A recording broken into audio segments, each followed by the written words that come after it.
8 ans, 8 longues années depuis le 5 décembre 2017, date à laquelle la France s'est figée en apprenant la mort de Johnny Hallyday. 8 années durant lesquelles Laetitia, sa veuve, a gardé le silence sur certains aspects de leur vie commune, préférant laisser les hommages, les tensions familiales, les spéculations médiatiques et les souvenirs flotter au-dessus d'elle comme un nuage qu'elle ne pouvait ni dissiper ni affronter entièrement. Aujourd'hui, à la stupeur générale, elle parle enfin. Et son témoignage, loin d'être l'aveu convenu que certains attendaient, vient bouleverser l'image du couple le plus scruté de France.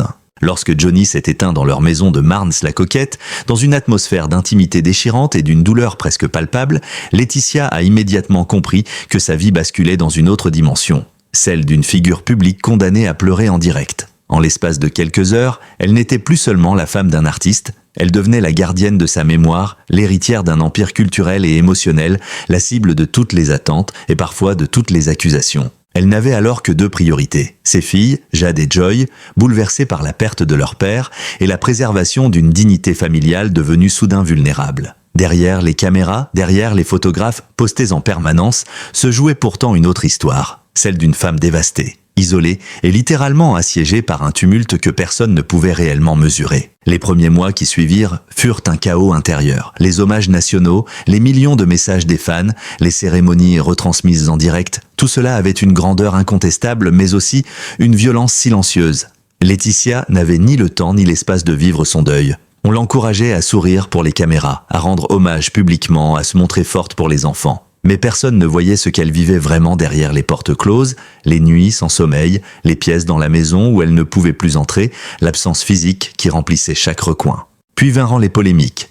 Les disputes sur l'héritage éclatèrent comme un incendie que personne ne pouvait maîtriser. Laetitia devenait alors le personnage controversé d'un feuilleton juridique et familial. Beaucoup parlaient, commentaient, jugeaient, mais elle se taisait. Non pas parce qu'elle n'avait rien à dire, mais parce qu'elle craignait que chaque mot ne soit déformé, amplifié, utilisé contre elle ou contre la mémoire de Johnny. Ce silence forcé eut un prix énorme. L'opinion publique se crispait. Les réseaux sociaux s'enflammaient, des rumeurs absurdes circulaient. À chaque attaque, Laetitia se murmurait intérieurement « Je dois rester droite, je dois tenir pour lui ». Mais tenir signifiait aussi s'effacer. Cette disparition volontaire du discours public l'enfermait dans une solitude que même ses proches n'arrivaient pas à combler. Elle avait parfois envie de tout dire. Leur dernière de conversation, les rêves qu'ils avaient encore pour leur fille, les promesses qu'ils s'étaient faites.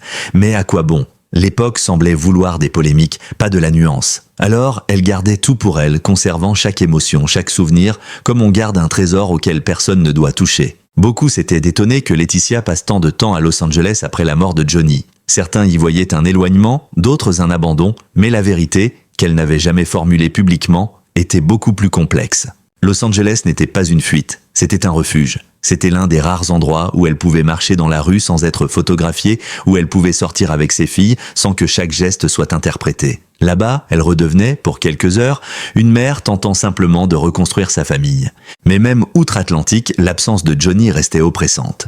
Leur maison, remplie de photos, de souvenirs, de vêtements qu'elle n'avait pas le courage de déplacer, devenait une capsule temporelle. Certains soirs, lorsqu'elle se retrouvait seule sur la terrasse, elle croyait encore entendre sa voix, son rire, ses phrases parfois abruptes, mais toujours pleines d'amour. Elle s'accrochait à cette sensation autant qu'elle en souffrait. Ce contraste permanent, se reconstruire d'un côté, survivre de l'autre, créait en elle une tension insupportable. Et pendant tout ce temps, les médias continuèrent de spéculer, de commenter sa vie sentimentale, son apparence, ses choix d'éducation, comme si le deuil devait suivre un calendrier officiel. Jade et Joy, encore adolescentes, vivaient un deuil aussi immense que discret. Laetitia répétait souvent qu'elle devait être forte pour elle, mais elle savait aussi qu'elle ressentait chaque vibration de sa propre fragilité. Leur maturité précoce l'émerveillait autant qu'elle la peinait. À plusieurs reprises, ce furent les Fears qui la ramassèrent lorsque son chagrin devenait trop lourd. Au fil du temps, elles développèrent ce lien unique que possèdent les familles frappées par une perte majeure. Un mélange de douceur, de pudeur, de solidarité silencieuse. Laetitia le répète aujourd'hui, « Ce sont mes filles qui m'ont empêché de sombrer ». Pour les protéger, elle se forçait à afficher un visage calme, à garder pour elle les tempêtes intérieures. Mais cette retenue, cette discipline émotionnelle, avait en réalité gelé sa parole. Pendant 8 ans, elle n'avait parlé que pour protéger, jamais pour se libérer. Aujourd'hui, lorsqu'elle rompt ce silence, ce n'est ni pour provoquer, ni pour régler des comptes. Elle le fait parce qu'après 8 années de cauchemars mêlés de résilience, elle estime que le moment est venu de dire ce qui n'a jamais été dit. Les vérités difficiles, les confidences intimes de Johnny, ses dernières de volonté, ses peurs, ses regrets, ses espoirs. Elle veut raconter ce que le public n'a jamais su. Les batailles secrètes qu'ils ont menées ensemble, les discussions qu'ils avaient encore la veille de sa mort, la manière dont il avait préparé en silence son départ, les gestes tendres qu'il voulait cacher à la France entière pour ne pas briser son image de rocker indestructible. Elle révèle aussi des aspects plus douloureux, les crises, les fragilités, les moments où elle a dû cacher ses propres larmes pour ne pas ajouter au fardeau de Johnny, les compromis qu'ils ont faits, les promesses qu'ils n'ont pas eu le temps de tenir, marquent seulement le début d'un récit qui promet d'être bouleversant. Selon elle, Johnny n'était pas seulement la légende que tout le monde connaît. Il était un homme en lutte permanente contre le temps, contre la maladie, contre sa propre mythologie. Et pendant longtemps, elle a gardé pour elle ces fragments d'humanité qu'elle estimait trop intimes pour être partagés. Aujourd'hui, elle affirme qu'il aurait voulu qu'elle parle, qu'elle révèle enfin ce que le monde ignore, qu'elle montre l'homme derrière l'icône. Et c'est cette conviction, plus que tout, qui l'a poussée à rompre un silence qui lui pesait depuis presque une décennie. Pendant 8 ans, Laetitia Hallyday a gardé pour elle une vérité intime, délicate, presque sacrée. Tout ce que Johnny lui avait confié dans les derniers instants de sa vie, mais aussi tout ce qu'ils avaient de traversé avant que la maladie ne l'emporte. Ce silence n'était pas un oubli, ni une stratégie. C'était une promesse qu'elle s'était faite à elle-même, une barrière pour protéger les souvenirs, leur fille, et l'image publique d'un homme devenu mythe. Mais aujourd'hui, pour la première fois, elle accepte d'ouvrir ce coffre mémoriel scellé depuis trop longtemps. Ce que beaucoup ignorent, c'est que Johnny avait commencé à ressentir les premiers symptômes bien avant l'annonce publique. Laetitia raconte qu'il minimisait tout, même lorsque son corps lui envoyait des signaux d'alerte de plus en plus inquiétants. Il répétait souvent « Le public n'a pas besoin de savoir quand je souffre. Je suis un guerrier, pas un malade. » Cette phrase, Laetitia l'a encore gravée dans la mémoire. Elle se souvient des nuits où Johnny se levait, essayant d'étouffer une quinte de toux trop violente pour être anodine. Il pensait qu'elle dormait, mais elle observait chaque geste, chaque respiration, terrifiée par ce qu'elle voyait naître devant elle. Un combat que l'homme qu'elle aimait n'était pas encore prêt à mener. Lorsque le diagnostic est tombé, cancer du poumon, Johnny s'est fermé, non par peur de mourir, mais par peur de devenir vulnérable. Son image, son héritage, son public, tout cela pesait sur lui comme une immense responsabilité. Il répétait « Je dois rester fort, je leur dois ça ». Mais derrière ces mots, Laetitia voyait un homme en lutte contre sa propre légende. Et ce fut l'une des douleurs les plus profondes qu'elle garda longtemps secrète. Johnny n'a jamais été un homme qui exprimait facilement ses émotions. Le rocker aimait, mais aimait souvent en silence, par geste, par regard, par une présence parfois rude, mais authentique. Pourtant, dans les derniers mois, un autre Johnny était apparu. Laetitia raconte qu'il était devenu plus doux, plus silencieux, presque contemplatif. Il passait des heures à regarder ses filles se jouer, comme s'il voulait capturer chaque seconde. Parfois, il s'asseyait près d'elle, lui prenant la main sans parler. Dans ces moments-là, elle comprenait ce que les mots n'auraient jamais pu dire. Un soir, alors qu'ils étaient seuls dans la maison de Marnes-la-Coquette, il s'était approché d'elle et avait dit une phrase qu'elle n'a jamais osé révéler jusqu'à aujourd'hui. « J'ai eu la vie que je voulais, mais je n'ai pas toujours été l'homme que tu méritais. » Cette confession, simple mais déchirante, Laetitia la porte encore comme une blessure douce. Car elle savait ce qu'il voulait dire, les excès, les absences, les tournées interminables, les crises, les tempêtes. Ce soir-là, Johnny n'était plus l'idole des jeunes. Il était simplement un homme qui demandait pardon sans le dire explicitement. Laetitia tient aussi à briser un autre tabou, celui d'un couple parfait. Leur amour était puissant mais parfois violent dans ses contrastes. Johnny pouvait être irrésistible, brillant, généreux mais aussi imprévisible, colérique, enfermé dans ses démons. Dans ces derniers mois, la maladie amplifiait tout. Il y avait des jours où il voulait se battre, faire des projets, enregistrer une nouvelle chanson, organiser une fête pour les filles. Et d'autres où il se renfermait complètement, refusant de parler, repoussant tout le monde, même elle. Laetitia raconte une nuit particulièrement marquante. Johnny, affaibli, épuisé par les traitements, avait perdu patience contre elle pour une raison qu'elle a préféré garder secrète. La dispute avait été brève mais violente émotionnellement. Quelques minutes plus tard, il avait fondu en larmes, s'excusant comme un enfant. Elle n'avait jamais vu ça, jamais. Ce soir-là, elle comprit qu'il n'était plus seulement malade, il se sentait prisonnier de son propre corps. Pendant des années, tout le monde s'est demandé ce que Johnny avait réellement souhaité pour son héritage, sa mémoire, sa famille. Les médias ont souvent simplifié, parfois déformé. Aujourd'hui, Laetitia révèle enfin le cœur de ce que Johnny lui avait confié. Pas ce qui est écrit dans les documents, mais ce qu'il lui avait dit dans l'intimité. Il lui avait affirmé à plusieurs reprises qu'il voulait avant tout protéger leur fille, Jade et Joy. Il avait peur pour elle, peur qu'elle grandisse sans lui, peur qu'elle subisse la violence médiatique, peur qu'elle se sente rejetée quand viendraient les querelles d'adultes. Il lui avait également confié qu'il n'avait jamais voulu une guerre familiale. Ses mots exacts, selon Laetitia, étaient « Je veux que tout le monde s'aime quand je ne serai plus là.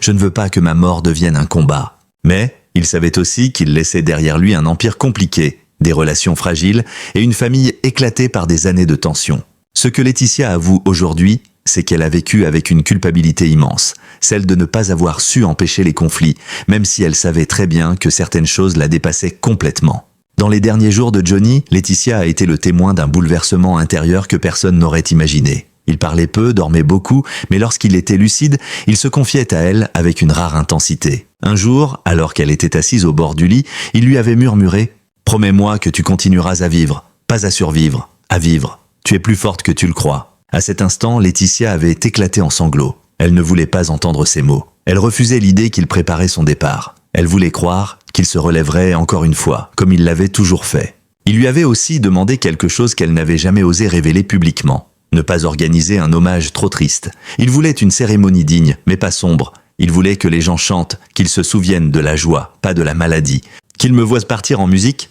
avait-il dit. Il y eut un matin où tout changea. Johnny, jusque-là combatif malgré l'extrême fatigue, semblait apaisé, presque détaché. Laetitia raconte qu'elle entra dans la chambre et ressentit immédiatement que quelque chose avait changé. Son regard était calme, son souffle léger, sa présence différente. Il lui avait pris la main et dit simplement « Je suis fatigué, mon amour, très fatigué, mais je n'ai pas peur, tu es là. » Elle comprit alors que le combat touchait à sa fin. Pas parce qu'il abandonnait, mais parce qu'il avait donné absolument tout ce qu'il pouvait donner. À sa famille, à son public, à la vie elle-même. Ce moment, Laetitia ne l'avait jamais raconté à personne. Elle l'avait gardé pour elle comme un secret trop fragile pour être exposé au monde. La question que tout le monde se pose, pourquoi maintenant? Pourquoi rompre le silence après 8 longues années? Sa réponse est simple mais bouleversante. Parce qu'elle a enfin réussi à respirer de nouveau. Il lui a fallu des années pour que le chagrin devienne moins violent, pour que la culpabilité s'allège, pour que les filles soient assez fortes pour entendre certaines vérités. Il lui a fallu du temps pour accepter qu'elle avait le droit de raconter sa version, ses souvenirs, ses douleurs. Et surtout, elle a compris que le silence ne protégeait plus rien.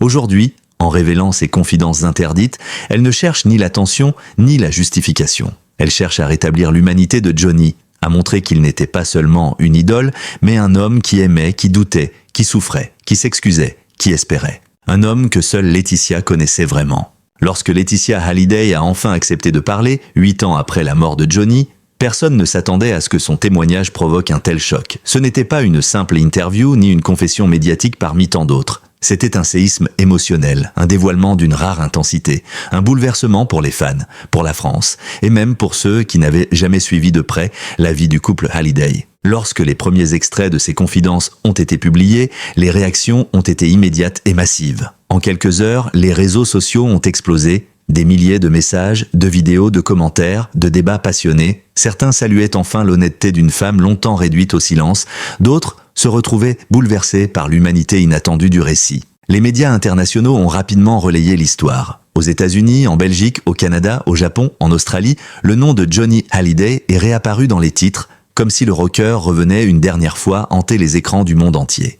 Mais ce qui a le plus surpris, c'est le ton de Laetitia, ni plaintif, ni vindicatif. Transparent, doux, réel. Ces mots sonnaient comme la libération d'une vérité qu'elle avait protégée au prix de sa propre souffrance. Pour la première fois, Laetitia accepte de raconter, avec pudeur mais sans détour, ce que beaucoup avaient tenté de deviner pendant des années. Comment Johnny avait passé ses dernières heures. Ce ne sont pas des détails médicaux, mais des instants humains, terriblement humains, qui montrent un homme apaisé, entouré de ceux qu'il aimait. Elle explique qu'il n'y avait ni panique, ni cri, ni effroi. Au contraire, c'était une atmosphère presque suspendue. Elle se souvient avoir posé une main sur la sienne, lui avoir murmuré des mots qu'elle garde encore aujourd'hui pour elle seule. Elle se souvient de ses filles, silencieuses mais présentes, comprenant intuitivement que leur père s'en allait vers autre chose. Johnny, dans ces moments-là, n'était plus la star, n'était plus le rocker, n'était plus l'icône. Il était simplement un père, un mari, un homme fatigué qui s'en allait doucement, sans violence, sans bruit. Laetitia révèle qu'il lui a adressé un dernier regard, doux, profond, presque reconnaissant. Et ce regard continue aujourd'hui d'exister en elle comme une lumière qui ne s'éteindra jamais. Même si le monde célèbre aujourd'hui sa force, Laetitia avoue qu'elle a longtemps vécu coincée entre 3 sentiments contradictoires. La fidélité, elle se sentait liée à Johnny par une promesse invisible. Protéger ce qu'il était, préserver son image, ne pas trahir sa complexité. C'est cette fidélité qui l'a poussée pendant 8 ans à ne pas répondre aux critiques, aux attaques, aux interprétations parfois cruelles. La culpabilité? Pendant longtemps, elle a cru qu'elle aurait pu faire plus. plus pour apaiser les tensions familiales, plus pour protéger leur fille, plus encore pour lui offrir un départ sans bruit ni scandale. Mais elle a finalement compris que certaines guerres ne dépendaient pas d'elle et que la douleur ne se partage pas de manière équitable. La reconstruction ? Laetitia a tenté de vivre, mais souvent, elle ne faisait que survivre. Chaque nouvelle relation, chaque sourire, chaque déplacement était scruté, jugé, commenté. Elle avait peur d'être accusée de vivre trop vite ou de ne pas vivre assez. Mais aujourd'hui, elle ose l'avouer. Johnny lui avait demandé de continuer sa vie, pas de la mettre en pause. L'une des révélations les plus fortes de Laetitia concerne le rapport de Johnny à sa propre image publique. Elle explique qu'il oscillait entre fierté et lassitude. Il aimait profondément ses fans, la scène, l'énergie du public, mais il était parfois écrasé par l'ampleur du mythe qu'il avait lui-même construit. Johnny craignait de mourir comme une bête de scène, totalement englouti par son personnage de rocker immortel. Il voulait que le monde se souvienne de lui comme d'un homme libre, imprévisible, vivant, mais aussi profondément sensible. Laetitia révèle une phrase qu'il lui répétait souvent dans les derniers jours. « Je ne veux pas qu'il pleure le chanteur, je veux qu'il se souvienne de l'homme. » Ce souhait, longtemps gardé secret, résonne aujourd'hui comme une mission que Laetitia accomplit enfin. Parmi les révélations les plus bouleversantes, Laetitia évoque l'existence de plusieurs lettres écrites par Johnny dans les mois précédant sa mort. Des lettres adressées à elle, à ses filles, et même à certains membres de sa famille. Ces lettres ne contiennent pas de scandales, pas de secrets explosifs, mais une sincérité rare. Johnny y parle de ses regrets, de ses joies, de ses fiertés, de ses peurs. Il y écrit notamment « Si je pars avant toi, n'oublie jamais que c'est toi qui m'as sauvé, plusieurs fois. Tu m'as tenu debout quand je voulais tomber, tu m'as donné une famille, un foyer, une raison de devenir meilleur. » Ces mots, que Laetitia avait conservés dans un tiroir pendant 8 ans, vêtus de silence, elle a finalement décidé de les partager. Pas pour émouvoir, mais pour rétablir la vérité d'un homme que trop de gens croyaient connaître entièrement. Ce que Laetitia dit aujourd'hui bouleverse parce que cela montre un Johnny humain, trop humain pour certains, magnifique pour d'autres. Elle dévoile une vérité qui dépasse les tensions familiales, les querelles d'héritage et les polémiques médiatiques. Johnny était un homme profondément amoureux, profondément inquiet, profondément vivant, jusqu'à la dernière seconde. Ces révélations rappellent que derrière les projecteurs se cachait un être complexe, tendre, parfois perdu, mais toujours sincère dans sa manière de ressentir le monde. Et si Laetitia a mis 8 ans à parler, ce n'était pas par peur du jugement. C'était parce qu'elle avait besoin que la douleur devienne souvenir, que la mémoire devienne force et que le silence devienne parole. 8 ans après la disparition de Johnny Hallyday, les mots de Laetitia résonnent comme un ultime hommage, mais aussi comme un acte de vérité et de courage. En brisant enfin le silence, elle n'a pas seulement ouvert une fenêtre sur les dernières années du rocker le plus aimé de France, elle a révélé l'homme derrière la légende, ses fragilités, ses regrets, ses tendresses secrètes et son amour inconditionnel. À travers son témoignage, on découvre un Johnny profondément humain, loin des lumières, des guitares et des stades pleins à craquer. Un Johnny qui doutait, qui souffrait, qui espérait. Un Johnny qui, dans ses derniers instants, n'avait qu'une seule certitude, celle d'avoir été aimé et d'aimer en retour. Aujourd'hui, grâce aux paroles de Laetitia, une nouvelle page s'ouvre, non pas pour raviver les polémiques, mais pour permettre enfin au public d'approcher la vérité d'un couple marqué par la passion, la douleur et une fidélité qui dépasse la mort. Johnny Hallyday nous a quittés, mais son héritage continue de vivre, dans les chansons, dans les mémoires, et désormais dans la parole libérée de la femme qui l'a accompagné jusqu'au dernier souffle. Si cette histoire vous a touché, bouleversé ou simplement permis de mieux comprendre l'homme qu'était Johnny Hallyday derrière la star, alors n'oubliez pas de vous abonner à la chaîne. Cliquez sur s'abonner pour ne manquer aucune nouvelle analyse, aucun récit exclusif, aucune enquête sur les destins qui ont marqué la musique, le cinéma et la culture populaire. Activez la cloche pour être averti dès qu'une nouvelle vidéo est publiée. Et surtout, laissez un commentaire, dites-nous ce que vous pensez des révélations de Laetitia, de la mémoire de Johnny, et de l'émotion que cette histoire réveille encore aujourd'hui. Votre soutien permet à la chaîne de continuer à raconter ces histoires fortes, humaines et inoubliables. Merci pour votre fidélité, à très bientôt pour de nouveaux récits.